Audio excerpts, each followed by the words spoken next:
เป็นผู้ใหญ่ใจดีที่ แม่ พาก ใหญ่ใจดีก็ได้ แม่ใหญ่ใจดีที่พากเงินมาให้น้องน้อยซื้อน้ำโดย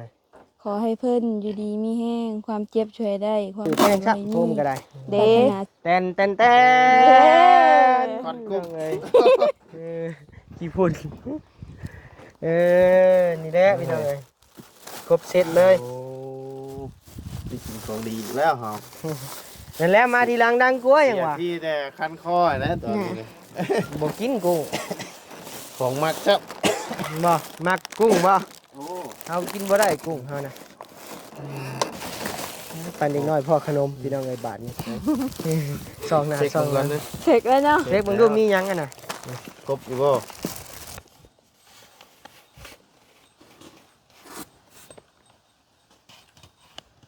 เอาให้เบิ่งแต่ขานี่ก่อนจะเบิ่งนี่รายการมันนี่ ใช่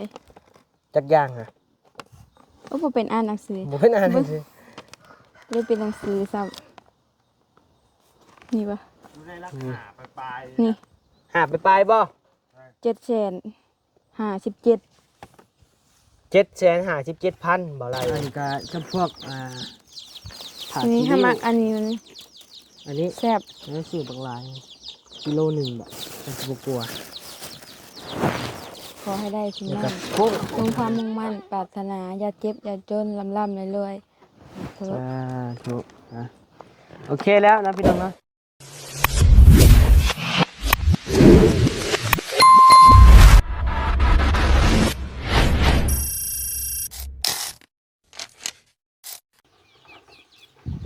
เอาพี่น้องเลยกราบทักทายสบายดีและสวัสดีพ่อแม่พี่น้องมันทุกคู่ทุกคนเด้อพี่น้องเด้อเนาะทักทายสบายดีอยู่เฮือนน้องน้อยเฮาคือเก่าคือเดิมพี่น้องเลยเนาะสบายดีเด้อน้องน้อยเด้อน้องสาวน้อยคนงามพี่น้องเลยต่อไอ้ายซื้อน้ำมาให้ใช่มาหามลุงหามได้ปะฮะได้อยู่ได้ลินี่ว้าวแท้ว้าวน้ำนี่ได้ได้บ่ แล้วหยอกเนาะ ได้บ่เลย แล้วหยอก ใช้เลยตั้งกล้องก่อนพี่น้องเอ้ยถ้าขึ้นไปทูดต้นไม้ก่อยไปสับไปเดี๋ยวขอยสิยกให้ยกขึ้นก็เป็นค่อย ยกลงก็เป็นค่อยพูนไปเอามันอยู่เทิงพูนจังบนักนะ เอาเบิดให้ กับมดนั่นแหละของเจ้ามดนั่นเอ้าดีแหละเพิ่นซื้อให้หลายมีทางผู้ใหญ่ใจดีเพิ่นนะพี่น้องเนาะทางฝั่งไทยผู้แหละผู้ใหญ่ทางฝั่งไทยได้อพี่น้องเด้อเนาะเพิ่นส่งเงินส่งคำมาเนาะพี่น้องเนาะทางแม่เพิ่นผู้แหละพี่น้องเอ้ยอยู่ฝั่งไทยบัตรประชาชนซื้อมาเจ้าจากตุกมือน่ะตุกเดียวมือนี่เขาจัดให้อ้ายเอามา4ตุกอ้ายหมักเลข4พี่น้องเอ้ยว่าหยอกว่าม่วนว่าหัวเด้อพี่น้องเด้อเนาะ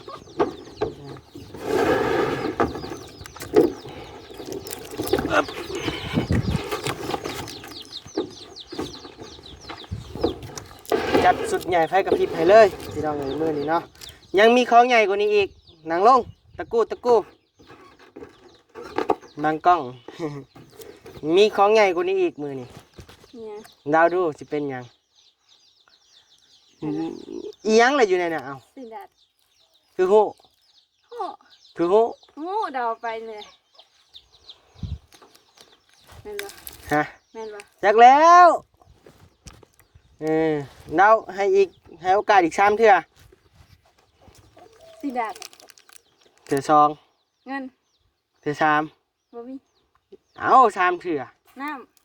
น้ำแบ่ยังสิไปอยู่ในกระถางน่ะ ำสิดัด สินาดอีก กุ้งอีหยังประมาณนี้แหละ บ่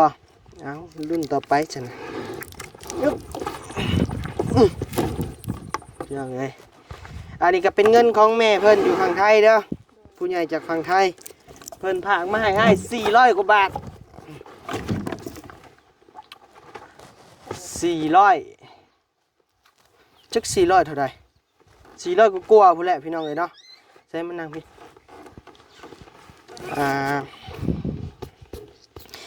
400กว่าบาทเลยก็ไอ้ซื้อไปอยู่น้ำอันซื้อไอ้ซื้อกระตุกนะหน่วยละ50 4หน่วยก็200,000เนาะแล้วก็ไอ้มาอัดน้ำน่ะ20กว่าพันพอดีเหลือเงินอยู่50,000กีบเนาะเหลือเงินอยู่50,000กีบพี่น้องเอ้ยเนาะจำนวนเงินจาก400ก็มีแต่อ้ายสิป้ามีให้จักซื้อขนมกินเด้อหรือว่าพาอ้ายซื้อขนมมาบ่เอาเมียนบ่เอาซั่นน่ะ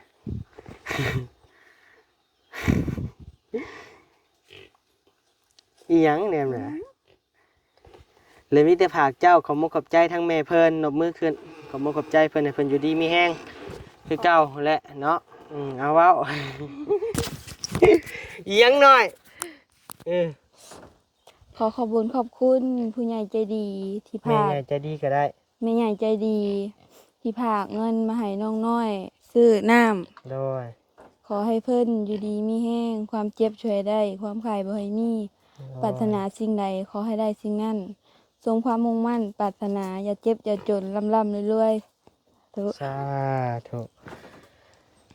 ทั้งแม่เป็นกาบซื้อน้ำซื้อในมาเพราะว่ามื้อวานนี่เห็นอันเพิ่นว่าน้ำเมิดว่าซั่นเนาะทางบ่อันเห็นในคลิปบ่พัดไส้บ่ว่าน้ำเมิดแล้วเนาะก็เลยว่าฝากบ่นี้เป็นสะพานบุญให้พี่น้องเอ้ยเนาะวันนี้ก็ยินดีเนาะพี่น้องเนาะยินดีเป็นสะพานบุญให้ทั้งแม่เพิ่นนี่แหละซื้อมา4ตุกพี่น้องเอ้ยพอดีเหลือเงิน50,000กีบพี่น้องเอ้ยเนาะก็โอเคละพี่น้องเอ้ยกินได้อยู่ประมาณ10มื้อได้บ่น้อยจักไผมา บ่ไล่ บ่ไล่พาเลยโอ้ดีละ ซาแทบกินในกินตามห้องนะ กะยาเรามาซ่าเราได้เปรียบถ้าเบิ่งเนาะบ่ไล่น้องเพิ่นว่าเจ้ามาซ่าบ่ได้กินตำบักหุ่งว่ะน้องเพิ่นเว้านะบ่ได้ยินซ้ำ มาทีหลังดังกว่านะบ่ไล่เนาะมาทีหลังดังกว่าเนาะมาพี่แหละอ้าวเจ้าว่าเราบ่ได้กินตำบักหุ่งแม่นบ่ถ้าเบิ่งบ่ไล่มาทีหลังดังกว่าถ้าเบิ่งดังเนี้ยจนมีเสียงยังดังอยู่ แปลกได้พี่น้องเอ้ยเนาะคนล่าเริงหรือบ่ล่าเริงซ้ำบัดนี้บ่ไล่ก็ได้เป็นไข้เป็นเจ็บว่าซั่นว่ามาพี่มาพี่ สบายดีเด้อพี่น้องนะ น้องน้อยว่าสิเจ้าว่า ว่า มาซ่าบ่ได้กินตำบักหุ่งแล้วว่ะ โอ้ยอยากตามมาหุ้ม บ่อยากวะ อยากหยังแรงมาทีหลังดังกว่า คือว่ามาทีหลังดังกว่า เอ้าก็เดี๋ยวเจ้าฮู้อยู่ให้เขากินโลดมันตำบักหุ่งนะ อ๋อที่เจ้านั่นผมบ่ผู้อยู่ อืม กินนะบ่ ยังแหละถาเจ้าพุ่นแหละลูกพี่ลี่มาพุ่นแหละจังกินพร้อมกันแล้วก็ทั้งพ่อทั้งแม่เพิ่นมาแล้วก็อบอุ่นกันเนาะ จักโมงแล้วบัดนี้ นะ จักโมงแล้วทุกปียาวฮะ จากโมงก็ย่านะรถเจ้าได้ขึ้นหลังรถเฮาแน่นอนมื้อนี้ โอ้ มันนี่บ่หลายคนบ่เขาอ้ายนะเขาบ่ได้กินนำบ่ กินหยังเลยเจ้า เขาบ่ ฮู้ ห กินห ยั ยัง ง ก็อ้ายว่าก็ว่านํ จะกินนี่ใช่ มีนะอยู่ในนี่ ดูได้ไสหามาเบิ่งไปหามาเบิ่งคือสงสัยแท้เดี๋ยวนี้ ไม่ได้เป๊ปซี่นะ บ่นะ แป๊บซี่กับน้ำส้มก็ย้ายอยู่คนละบ่งคนละเจ นี่จังไผจะเป็น เป็นหยังแหละ สิดาดบ่ สินดาด สองมึงดู อย่างงั้นมันสิแตกพูมาให้ บ่แตก แกะรถ ดีเลย ไอ้ชื่อแพงซับโพมก็ได้ เด้ แตน คอนกุ้ง เลยขี้พุ่นนี่แหละพี่น้องเอ้ยครบเซตเลย โอ้ได้กินของดีอีกแล้วเหรอ นั่นแหละมาทีหลังดังกลัวอย่าง เสี วะ ที่แต่คันคอนะตอนนี้เลย บ่กินกุ้ง ของมักครับ บ่มักกุ้งบ่ โอ้ เอากินบ่ได้กุ้งเฮานะปันเด็กน้อยพ่อขนมพี่น้องเอ้ยบาทนี่ซองหน้า เช็ค ซองห กั ลั น ง นะ เช็คแล้วเนาะ เช็คเบิ่งดูมีหยังอ่ะน่ะ ครบอยู่บ่ ผมพี่น้องเอ้ยปันเด็กน้อยพ่อขนมใหม่ อันนี้บุญเช่นหรือว่าบ้านถ้าเพิ่นเอิ้นเช่นนั่นเนาะ ๆคันว่าง่ายๆก็บักกะลัน ยังไง กุ้งบ่ กุ้ง โอ้กุ้งแบบแกะ แกะมาแล้ว มาให้เลยบ่ สำเร็จรูปนะ ผักได้นี่ โลหนึ่งบ่ คักเดี๋ยวคุยกับปากแล้วนะ เนาะ บ่เนี่ยแกะเลยนะ พี่น้อง เพอมื้อน่ะน้องน้อยแกะกุ้งบ่เป็น ขนอดดดีเนาะขนอเนาะ แมนรสดีกับว่าแมน ผง น้อยจับสิ้นมาให้สิถ่ายรูปเนี่ยชึบโอเคยิงแค้ว ยิงขาดน้ำ ใช่อะไรก็แจ๊ะโอเคพี่น้ ขา อ ด ง น้ำ มีจักแพ็กชื่อมาเบิ่งด้วย1 2 3 4 5 4บ่หรือ5 4 แล้วก็กุ้งน้ำแล้วก็อันหย่อแหน่ยังเต็มอยู่ สีนี่ 4 โอ้สี่เนาะ แล้วก็หย่อมียังหลายอย่างอยู่ จำนี่ก็ห้าเอง ยอ เรียนดีๆก็บ่เนี่ยบ่ไรเขียดใจได้นี่ล้างถ้วยล้างบ่วงไว้เด้อเดี๋ยวให้บ่ไรไปพาไปล้างแก้วอันนั้น ปึ๊บเดี๋ยว โอเคพี่น้องเอ้ยไม่ได้เดี๋ยวอันให้บอรี่มาเลยให้เราซื้อน้ำก้อนมาให้น้ำก็มีนี่บ่ไรเอ้ย อ๋อบ่นี่เนาะ สับลาบเลย มันสิกินบัด โดยใช้น้องน้อยมายืนนี่เนี่ยถ่ายรูปน้ำเนี่ย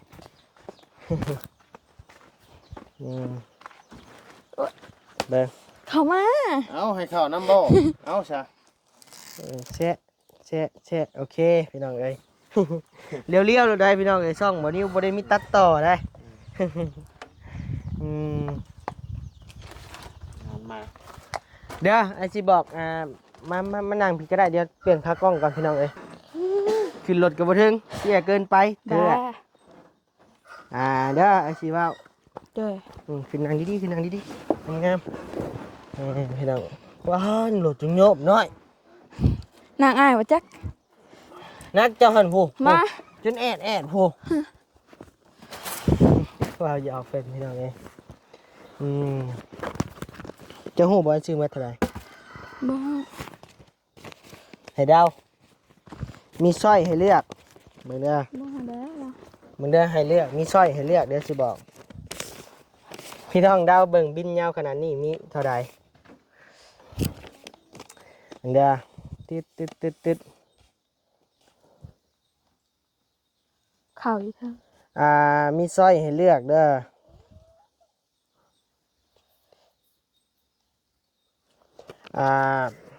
มียอดให้เลือกอยู่500,000 900,000 750,000 900,000 900,000เจ้า900,000 500,000บ่มาพี่ มาเฮ้มามา มาคนครึ่งมาคะแนน500,000คนครึ่งมา มันบ่มีสร้อยให้เลือก500,000มีเลยเนาะได้สิเฉลยพี่น้องเอ้ยมันได้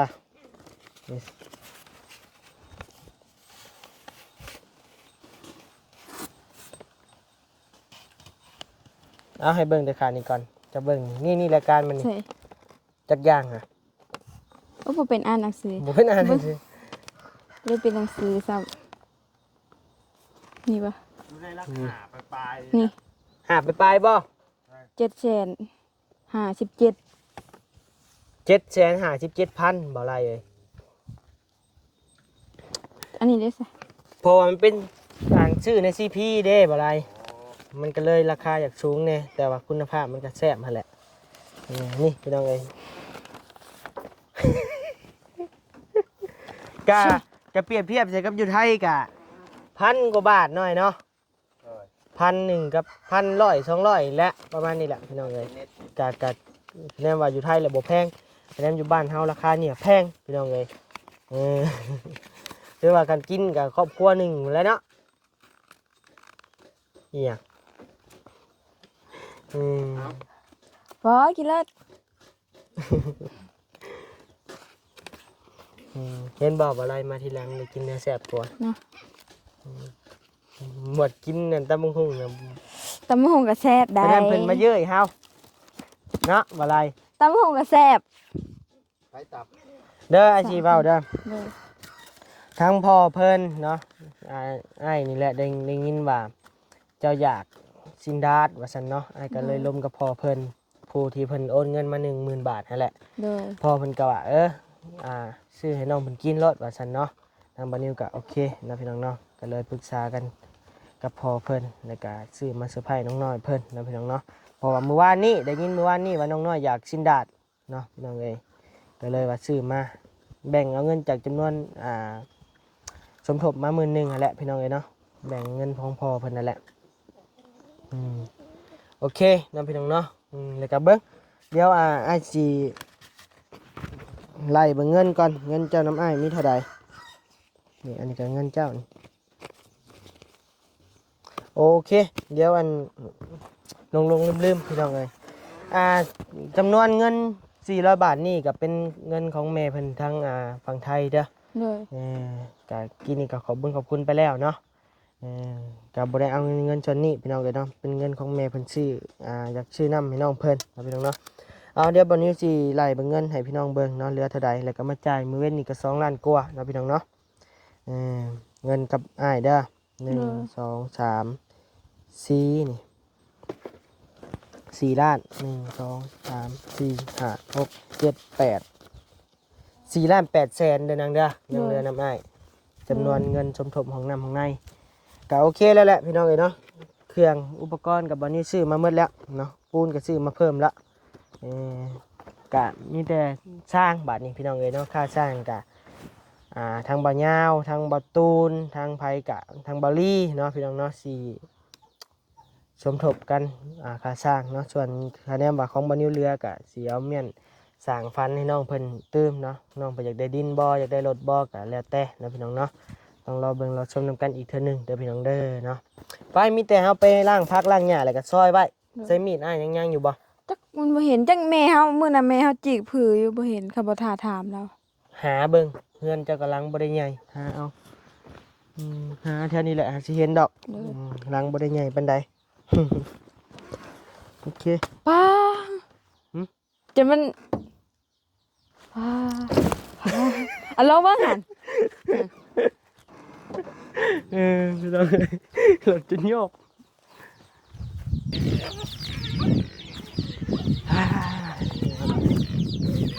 ทางเมตู้เพิ่นมาโยมน้ำกับหลานพี่น้องเอ้ยเนาะตัวมาใส่น้ำหลานเนาะบัดนี้เนาะก็ดีแหละพี่น้องเอ้ยเนาะมีน้ำโดยพอได้มาใส่น้ำลูกน้ำหลานตะกี้ยายไปเอาอยู่ไสซะยายตะกี้ยายไปเอาอยู่ไสโอ้โดยมาใส่น้ำร้านนี่แหละมันมีไส้เลย เบิ่ง จ้ะ ยำ ยอมให้นะ คุณพ่อลงห้วยน้ำห้วยเพิ่นแล้วหรือไง นี่แห้งผู้เฒ่ากับแห้งผู้สาวเปิดคือกันได้พี่น้องเอ้ย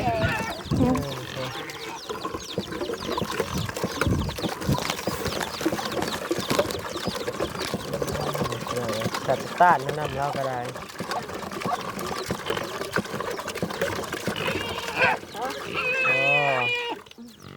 แช่เอาไหม ยามันแล้ว มันกัดอันนี้มันขาด มาหน่อยดูโอ้เรามาแต่เทียงเราผู้ใดพี่น้องเลย เถียงเพิ่นแล้วลูกเอ้ยไปล้างไปบ่มีนะน้ำลูกน้ำหลานเพิ่นแล้ว แช่เอาไหม โดยร้านมีเลยก็มาใส่น้ำร้านนี่แหละโดย แช่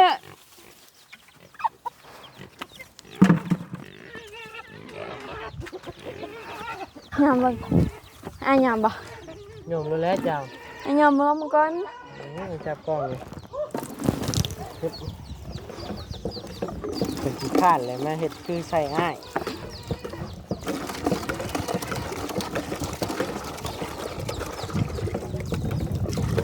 แห้งเนาะน้ำเนาะ แต่ก่อนมันขุ่นนะแต่ก่อน ไอเห็นน้ำโยกนี่เฮือนเจ้าเลยใส่เฮือนใส่ผ้ากับใบใส่เป็นใดๆเฮือนลุงอ่านแห้งบ่ใส่เลยพี่น้องเลย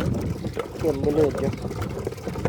พี่น้องเลยเนาะว่าเรื่องลุงอ่านเลยก็โอ้ยพี่น้องเลยเนาะเป็นตาอีต้นเราพี่น้องเลยเอาฮอดเรื่องแล้วเลยเด้อพี่น้องเลยเนาะ ทั้งบานิ้วทักลิ้นทักหัวน้ำลาวนี่แหละพี่น้องเลยเนาะเสร็จไปหาเราทางลุงอาจเพิ่นกะได้เก็บเครื่องเก็บของไปอยู่เมืองส้นเลยเด้อพี่น้องเด้อเนาะแจ้ง FC ก่อนเพราะว่าบานิ้วก็เกิดมากับลุงอาจพี่น้องก็ฮู้อยู่ดอกเนาะว่าลุงอาจเป็นไผนะพี่น้องเนาะFC บานิ้วก็มาจากลุงอาจน้ำแน่พี่น้องเลยเนาะกาลุงอาจเพิ่นย้ายไปอยู่เมืองซนเลยเด้อพี่น้องเด้อเนาะเฮือนหลังเก่าเพิ่นก็บ่ได้ถิ่มในป้าดอกเฮือนที่ทีมงานสายบุญเขาเข้าไปสดไปซอยก็ได้เนาะก็ยังอยู่นั่นคือเก่าแม่บกคำเพิ่นยังอยู่นะพี่น้องเนาะเพิ่นลุงอาจเพิ่นก็ย้ายไปอยู่เมืองซนแล้วว่าซั่นเนาะมื้อนี้ถามข่าวกับเพิ่นก็ไปอยู่กระท่อมได้พี่น้องเอ้ยเนาะไปอยู่กระท่อมไปอาศัยเพิ่นอยู่คือกันนั่นก็ได้วันนี้ก็ขึ้นอีต้นเพิ่นอยู่เนาะจะเข้าไปเยี่ยมเพิ่นอยู่อีต้นลุงอาจน้องเอ้ยเอ้า ตามก้นอยู่เนาะอ้วนคือหมูยังสิตีหมูอยู่ มา นะโซนี่น้อยเอามาล่างอยู่กระบะรถอ้อยนี่ก็ได้มันจังสบายมันจังแจ้งนี่เอามาพี่เห็ดอยู่กระบะรถอ้อยพี่เอาพี่น้องเอ้ยเดี๋ยวสีล่างพักล่างหญ้าปัดพักวางหญ้าก่อน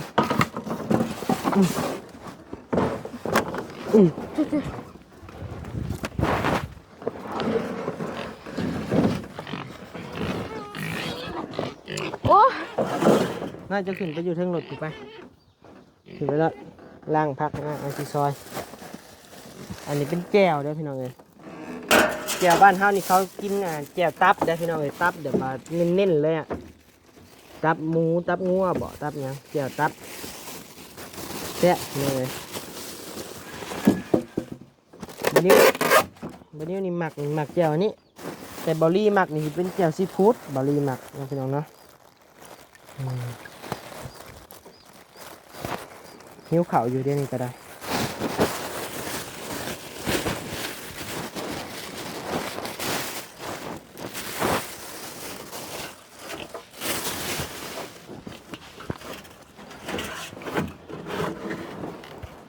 ชิมเลย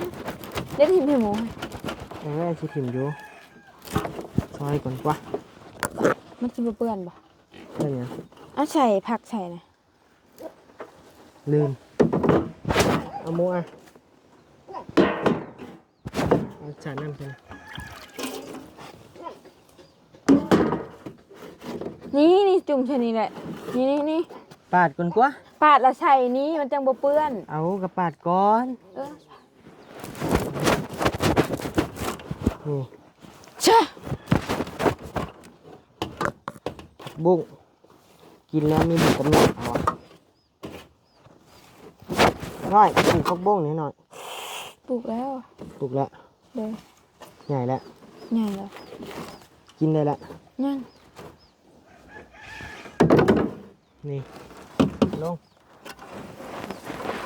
มันก็ ชึบ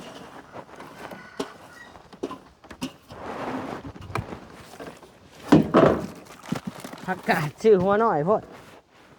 ยาดับไม่มีใครมากินผักหรอกกินแต่สิพี่น้องเลย เฮามักเลยเฮามักผักเลย มากว่าขอโทษน้ำจะหอมที่ซื้อผักหน่อย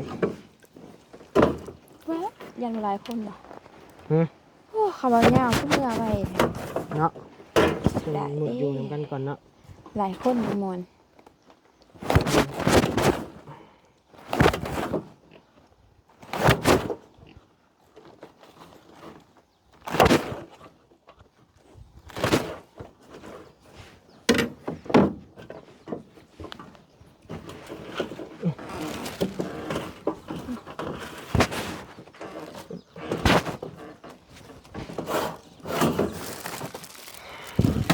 ชานั่งกินเลยพออีกว่า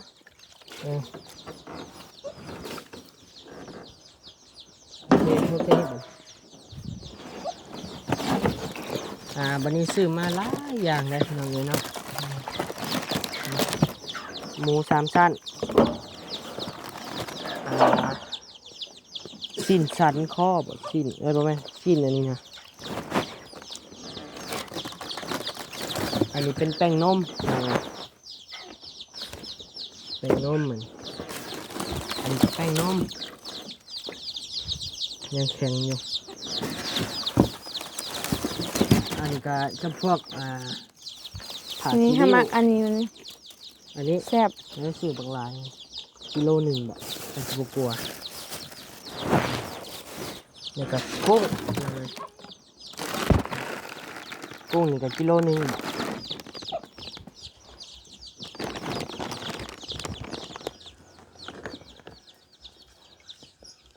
เป็นกุ้งเวียดเด้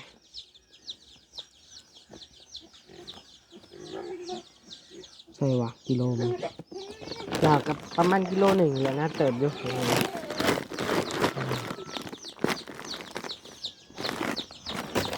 แซ่บ แช่ไว้ให้มันเปื่อย